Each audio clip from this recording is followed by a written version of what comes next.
So there's like this line between so everybody sits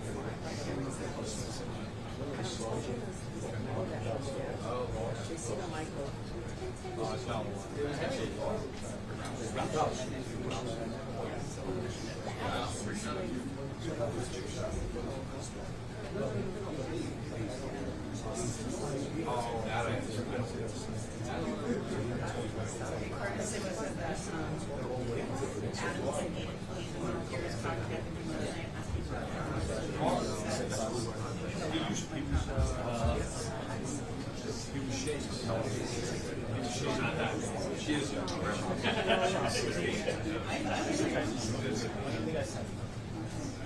All right, 30 seconds. 30 seconds, lock and load. Been all right?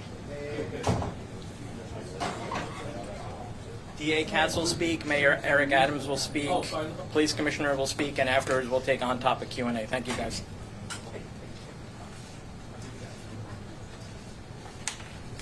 That was an oversight.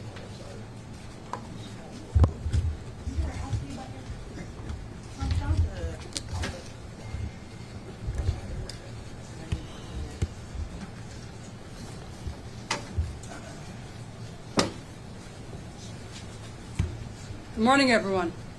Good morning. Once again, we're back in this room. Always happy to be here with everyone. Thank you for joining us once again. We're here to announce the indictments of 12 reputed gang members of the Floss Money Ballers who we allege became the driving force behind violent crime in Southeast Queens for more than 1 year. I would like to introduce up here, obviously, Mayor Adams, Mayor Eric Adams, Police Commissioner Jessica Tisch, and members of my team, John Sennett, who is the Bureau Chief of Violent Crime, Barry Frankenstein, who is the Deputy, Andre Sanchez, who is the prosecuting attorney, and Laura Vetrano, who is also the prosecuting attorney for this indictment and these prosecutions. The defendants are charged in a 33-count indictment with attempted murder, conspiracy in the second and fourth degrees, criminal use of a firearm, reckless endangerment, criminal possession of a weapon, and attempted assault. They each face up to 25 years in prison if convicted of the top charges. 8 of the defendants were apprehended on Thursday, August 28th, by our partners in the NYPD, while 4 others were already incarcerated on other matters. 9 out of the 12 of defendants, by the way, ages 18 to 26, were arraigned on Thursday. Each of these defendants are remanded and they are being held. We allege that 6 out of the 12 of the defendants are actual shooters firing indiscriminately on the streets of Queens County attempting to kill. I will note to all of you that these arrests were made and the last few days after the apprehension of these alleged gang members, it was a very quiet weekend for violent crime in Southeast Queens. It is a direct correlation between the arrests and remand of these gang members and the streets of our city. For the last year, there has been an ongoing feud between Floss Money Ballers and Blitz Gang 4, also known as BG4. The groups are battling for dominance in our neighborhoods in Southeast Queens, Laurelton, Queens Village, Springfield Gardens, Baisley Park houses, and other parts of Southeast Queens. Many of you were in this room in March 2023 when we announced the takedown of 33 alleged gang members of the Money World local trap stars and Never Forget Loyalty gangs. That was in March of 2023. These groups are also alleged in years of fighting with one another and responsible for multiple murders. But after the takedown in March of 23, these guys filled the vacuum that was created and formed the new gangs that were created in order to fill that vacuum. Floss Money Ballers were formed on the ashes of Money World Gang, while their rivals, BG4, emerged on the remains of the local trap stars. This takedown is a reminder that as these gangs form in our borough, we will dismantle them. It is a direct correlation. We know it is. We're going to keep with that theory. We're going to keep moving forward and making sure that we take them off the street and have other peaceful weekends ahead in Queens County. On September 20, so these events, you'll see on the chart, if I'm not mistaken, the timing of all of these events. Started on September 27th was the opening of the chapter of this indictment. An 18-year-old Floss Money Ballers member was murdered by a BG4 associate outside of the McDonald's in the Springfield Gardens. Just 3 hours later, in retaliation, Floss Money Ballers members shot up a house associated with BG4. Later that day, one of the gang members also was arrested with a Glock with a switch that turned into a machine gun, literally a machine gun. He was carrying 59 rounds of ammunition. Imagine the damage that can be done with a machine gun with almost 60 rounds of ammunition. In January, a BG4 member was lured to a fake marijuana deal by Floss Money Ballers and was shot at multiple times. In May, a BG4 member was nearly murdered when he was shot at in the back and in the arm as he greeted his grandmother on Mother's Day. In between these events, we recovered multiple weapons, including a ghost gun, as a result of search warrants and a car stop. So again, on September 27th, 2024, I'd like to note, by the way, this investigation was a year. From beginning to end, a year, and almost a year and a day or two. So, a few days. So the impetus was September 27th, an 18-year-old named Akeem Keese, a Floss Money Baller, was seated in a Ultima outside the McDonald's, like we said, in Springfield Gardens. Cease was believed to be the Money Baller gang. He was targeted by BG4 member Rayvon Phillip, who fired multiple rounds into the vehicle. Phillips, by the way, has pledged 21 years for manslaughter, and so that has been disposed of. Just a few hours after Cease's murder, we allege that members of the Floss Money Ballers went out for revenge, and on September 28th, just a few hours later at 1:45 a.m., a car occupied by 5 Money Ballers drove to a house on 119th Avenue in South Jamaica and was believed to be the home of a BG4 member. 2 occupants of the car, defendants Kami Davis and Jamari Spalding, sprayed bullets into 3 different homes. Thankfully, no one was struck.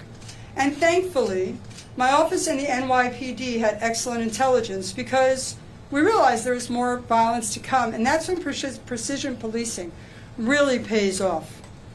Members of the 105th were specifically stationed in Laurelton in response to the Cease violence the night before. At 4:50 p.m., less than 24 hours, the NYPD members observed approximately 8 men, including defendant and alleged Floss Money member Jackson Cross, coming out of a house. All the members were observed wearing black clothing, face coverings, including surgical masks, and several of them were wearing gloves. Defendant Cross was the only member of the group wearing a backpack. Police officers went up to the group. Jackson Cross fled through the backyards. He emerged several minutes later without the backpack, and the officers secured the weapon. That was the 9mm, which I don't have, I'm supposed to have it, but that was the 9mm that was outfitted with a laser sight and selector switch, a modification that turns,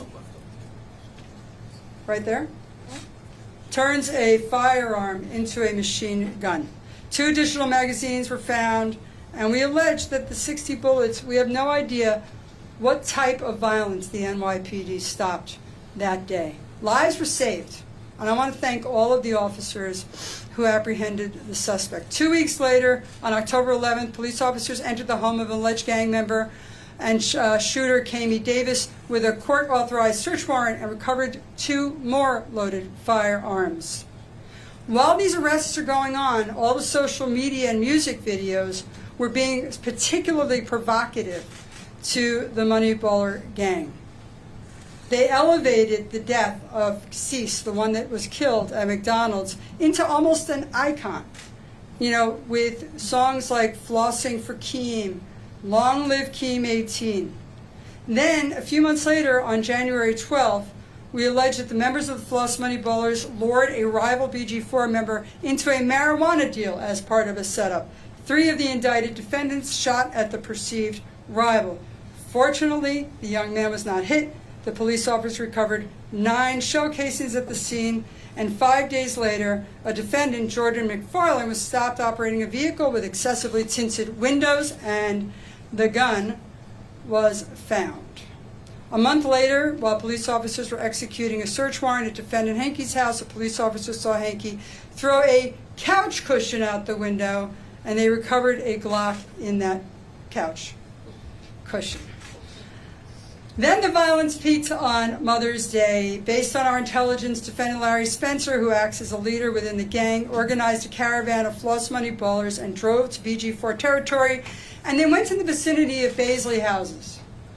And their orders were very clear: to shoot any rival on sight. Spencer and his co-defendants spotted a perceived rival, shot him at 11680 Guy Brewer Boulevard, and we're going to play a video of that shooting for you.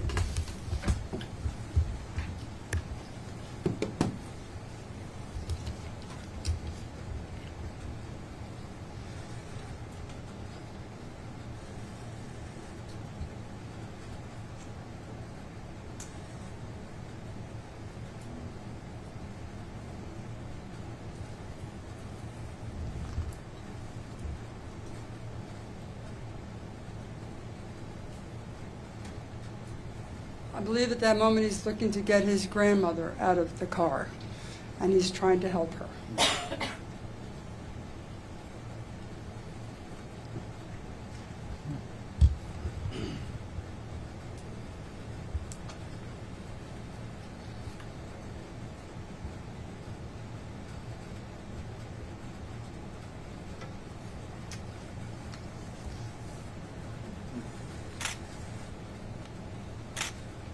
Again, trying to assist his grandmother out of the car.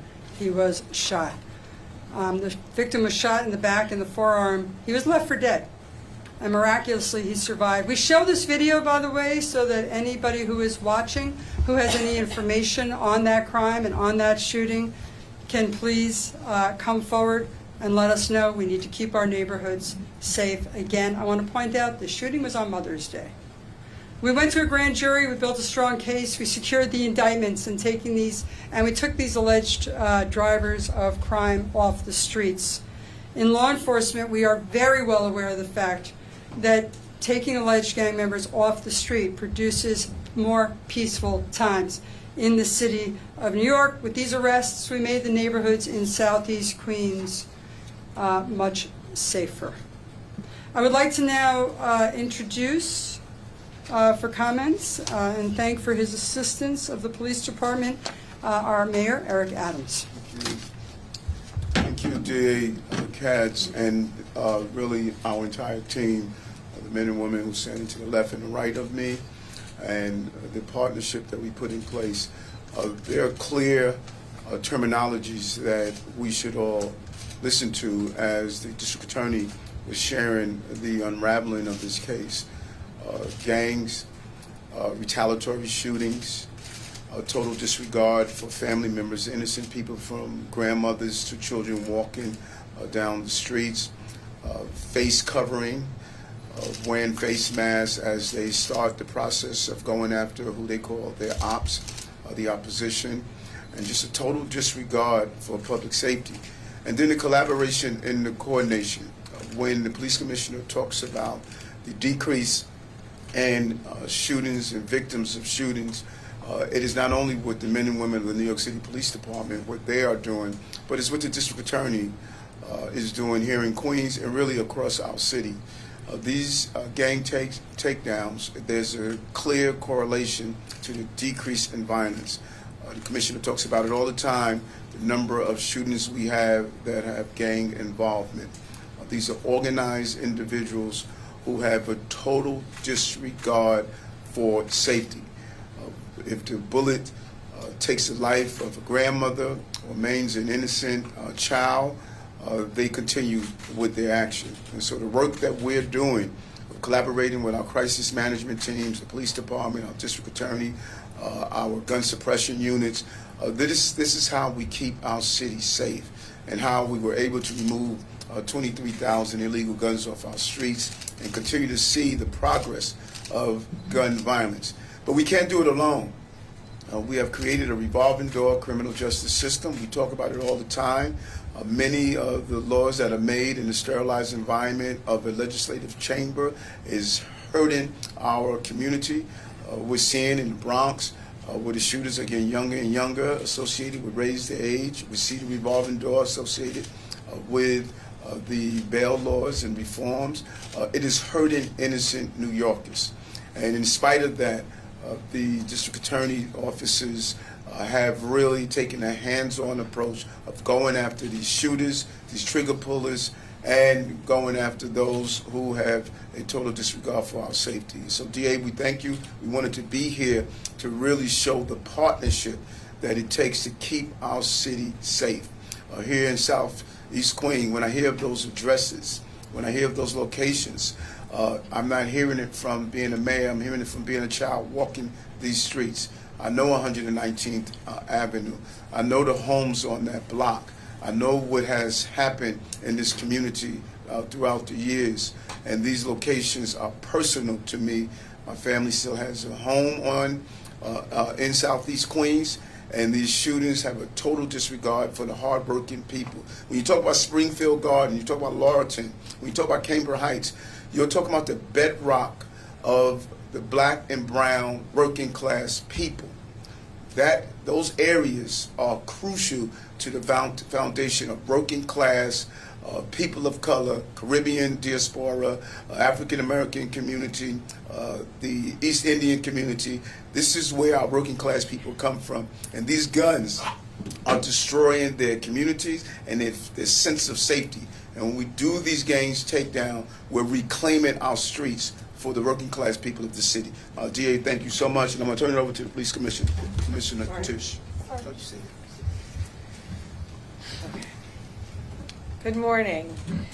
Today, as the DA said, we are announcing charges against 12 members of the Floss Money Gang, a violent subset of the Mac Baller Bloods operating out of the Rosedale and Laurelton neighborhoods of Queens.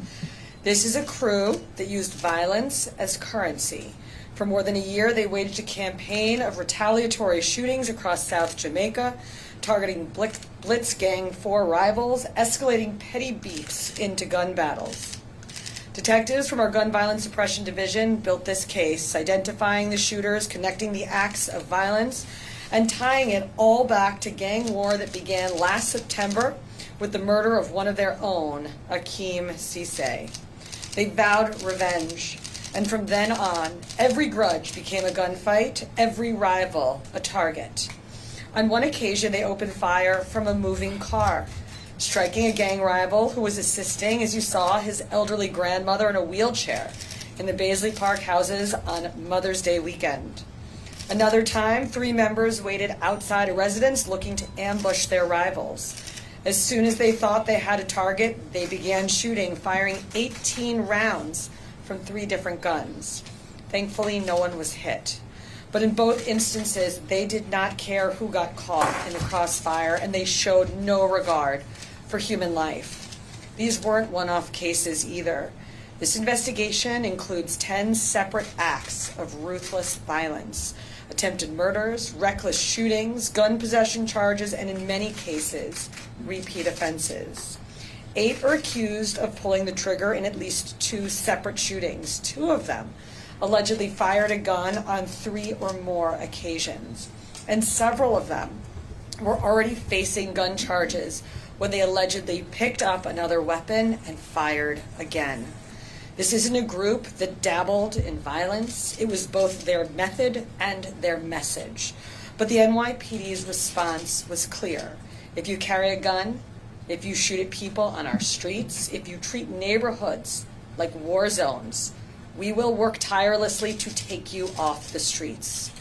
Of the 12 case subjects, every single one of them is entered in the NYPD's criminal group database, and with this takedown, we've taken off the streets nearly all of the known members of Floss Money. This case shows exactly why the database matters, and it proves, again, why calls from the City Council to abolish it are so dangerous and so reckless. But this operation wasn't just about arrests, it was about prevention. We timed this takedown just before Labor Day weekend, a time when shootings often spike, to stop the next act of violence before it could happen. And this is all part of the NYPD's broader strategy to drive down violence across the city, target the most violent crews, remove the most dangerous individuals, flood high crime areas with officers, and deliver real consequences for those who carry illegal guns. In the first 8 months of 2025 alone, the NYPD executed 55 gang takedowns, arresting 396 gang members.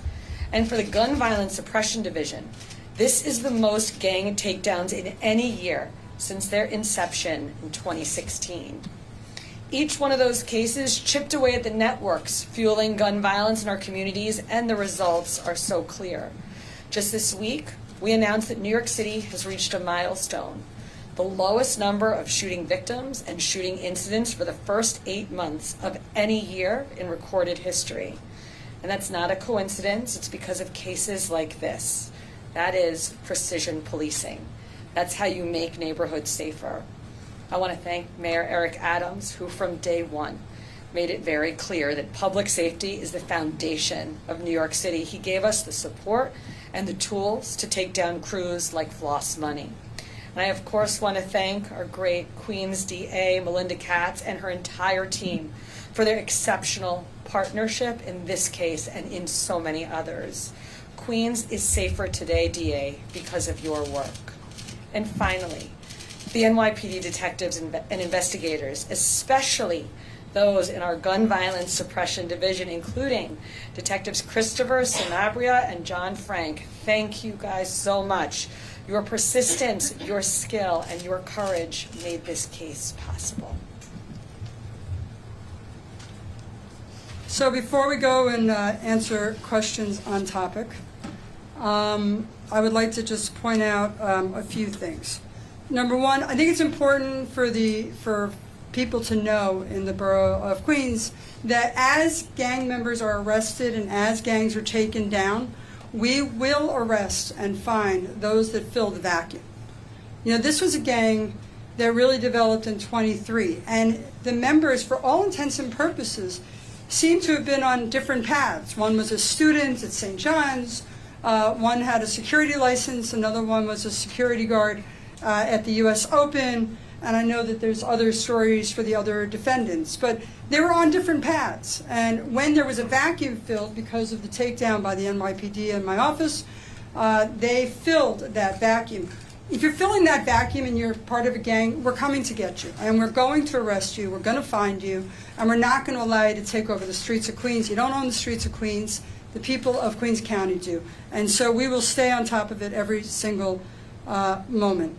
And so I really just wanted to point out that. I also wanted to point out that countless lives were saved when 8 of these defendants walked out of a house in tact guard, right, in dark clothing, gloves, masks, and, you know, going to commit violence on our streets. the issue is we'll never know how many lives were saved, but we do know that they were. Happy to answer on question, on topic. Yes, DA Katz. Yes, ma'am. Were two questions, any innocent bystanders hit as a result of these shootings? And also, are you seeing a proliferation of ghost guns? I know there's one here. So there were no innocent bystanders hit because of the violence here. I only know that because no assault one charges, right? So there's no innocent bystanders hit here, luckily. By the way, but for the grace of God, were no innocent bystanders hit, because clearly from that video, as you know, in front of Baisley houses, they didn't care who they were hitting. So there was no one hit. Out of these group, I don't know how many are ghost guns. There was one ghost gun. So these would be products of what we would call the iron pipeline, ostensibly. Next one on topic. Yeah, for the DA or even any of the investigators, can you talk about how it may be more difficult in investigating these maybe smaller crews or gangs instead of what we might have seen 10 years ago, which was a more Trinitario or MS-13 or Blood or Crip? These are now kind of maybe more localized gangs. Is it more difficult? And with the, I guess, the introduction of a lot of different other multimedia elements, does it make it easier then to find people? Well, we know that we found a lot of comments about some of these hits on social media. But as far as the investigation goes, I'll just say, Katie, that's really among the reasons that our criminal group database is so important. There are so many gangs and crews out there, and keeping track of who is associated with which gang and crew is quite important for many reasons, but among them, when we see violence from a specific gang or a specific crew, we often know who they're beefing with, so who their rivals are, and then we are able to deploy our cops to stop retaliatory violence. So the calls to get rid of the criminal group database are irresponsible for a number of reasons, but among them, the fact that we use that database mainly or in large part to stop retaliatory violence when it occurs. And it's just as a follow-up, I know with the critics of the gang database, and I don't know if this comes up, how does the NYPD or the DA and the investigators differentiate between someone liking a song about a gang and then being a member of the gang? Yeah, so we have very specific criteria that we use before we put individuals into the gang database, and certainly liking a song is not one of them. We also have, in recent years, put in place criteria to constantly review people so that they don't just sit in the gang or the criminal group database forever. We have taken measures over the past several years, I think, to quite responsibly use that criminal group database. But make no mistake about it, it is as important a law enforcement and public safety tool as I can think of. Commissioner, I'd also like to point out that standing in a picture with someone doesn't get you prosecuted. We follow the evidence, and the evidence takes us to the conclusion of the case. We present that evidence to a jury, and they make their determination as to guilt or innocence. Next one. Yeah, Commissioner, I wanted to ask about the database. Do you know of cases where the wrong person was placed in the database, or people are wrongly stopped or arrested as a result of being in the database and they shouldn't have been in there? I'm sorry? Does the police department track whether the wrong people were stopped or arrested because of the database? So we don't stop or arrest people because of their existence in the gang database. The DA can tell you that she doesn't use their existence in the gang database for prosecutions. The fact of being in the gang database is not evidentiary in any way. On topic, one more. Exactly what I was going to say. We don't use it as part of our prosecution. It's not evidence. It's not presented as evidence. We use hard, cold facts and evidence for our prosecution. And sorry, Yeah. not only does she not use it in her cases, we don't use it to build probable cause. Channel 2. So we're going to be speaking to the people of these Queens immediately following this press conference. From many of you guys, a message to them will likely be watching this later on this evening. The message from me is that we will continue to take down gangs all over the borough of Queens County. And in Southeast Queens, this gang was formed as a direct result of a takedown that we did with the NYPD years ago. And so to some extent, the system works, right? As one gang is formed to fill the vacuum that is left by other gangs that are now doing jail time for their activities, we now will go after the ones that are formed as a result of it. And so hopefully we make Southeast Queens a bit safer. Thanks, folks. Thank you. Thank you. Yes. DA, can you pick up that? Yes, gun? so Commissioner, this is That one is that the machine gun one you're this is the talking about? machine gun one. Okay, hold on, let's get It focused on also, that. Okay. Yeah, that's the extender. this had the extender. This acts as a machine gun. Okay, so 1 second. Okay, that is the machine gun right there? Yes.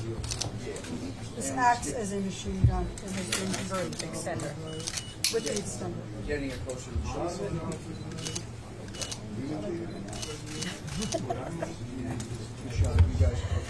And they will be go, if everybody has it, on the ghost guns. DA, can you check with me? Dead center. So, We lost it. And that this is is, the gun and this is the extender. how many rounds? 59 rounds. No, That's I think the clip itself is 16 rounds. 16 rounds, but he had 59 rounds of ammunition on him. And it works, like I said, as a machine gun. It goes off automatic. It's automatic. And the ghost gun? That's not a ghost gun. That ghost gun is in the center. Which one is the ghost gun? This one is the ghost gun. Move that camera back. 1 second, trying to get back. Okay. Tilt it up towards the stand. Right, thank you. Okay. Hey, can you hold the one with the eyesight? And that's the ghost gun? This is the ghost gun that was recovered.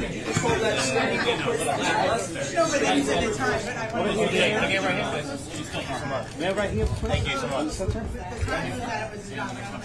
That gun with the eyesight. That's the ghost gun. The laser gun, right? This one? That's That's the laser sight. That's a laser sight, but it's not automatic. It's a semi-automatic It's a firearm. semi-automatic firearm. Automatic firearm laser? Semi-automatic firearm. Thank you. Thank you. Thank you. Thank you so much for coming. Thank you, everybody. It's okay.